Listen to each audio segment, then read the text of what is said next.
গল্প অনুরাধা। লেখক শরৎচন্দ্র চট্টোপাধ্যায়। গ্রামের নাম গণেশপুর।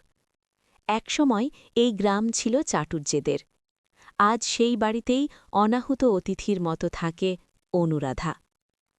বয়স ২৩ পার হয়ে গেছে। বিয়ে হয়নি।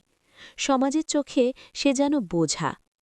তার দাদা গগন ঋণ, অপব্যয় আর অহংকারে সর্বনাশ করে একদিন হাওয়া হয়ে গেল, আর রেখে গেল অনুরাধাকে এক ভাঙা বাড়িতে, এক অনাথ শিশুকে নিয়ে। নতুন জমিদার হরিহর ঘোষালের ছেলে বিজয় এলো গ্রামে। রাগী, বিলেত ফেরত, কঠোর। সে এলো বাড়ি দখল করতে। কিন্তু দখল নিতে গিয়ে সে দেখল এক দরিদ্র অথচ মর্যাদাশীল মেয়ে দাঁড়িয়ে আছে তার সামনে। অনুরাধা কাঁদেনি নিজের জন্য। সে শুধু বলেছিল, আমি একা মেয়ে মানুষ, ২ দিন সময় দিন। বিজয় অবাক হয়েছিল। এই মেয়ের চোখে ভিক্ষা নেই, আছে আত্মসম্মান।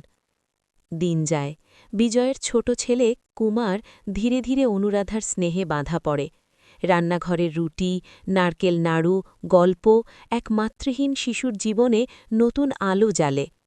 বিজয়ের মনেও অদ্ভুত পরিবর্তন আসে। এদিকে এক বৃদ্ধ ত্রিলোচন গাঙ্গুলি বিয়ের প্রস্তাব দেয় অনুরাধাকে।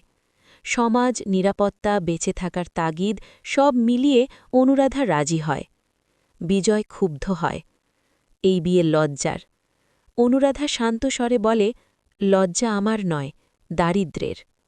সেই রাতে চাঁদের আলোয় বিজয় বুঝতে পারে এই মেয়ে লোভী নয়, সে শুধু আশ্রয় চায়।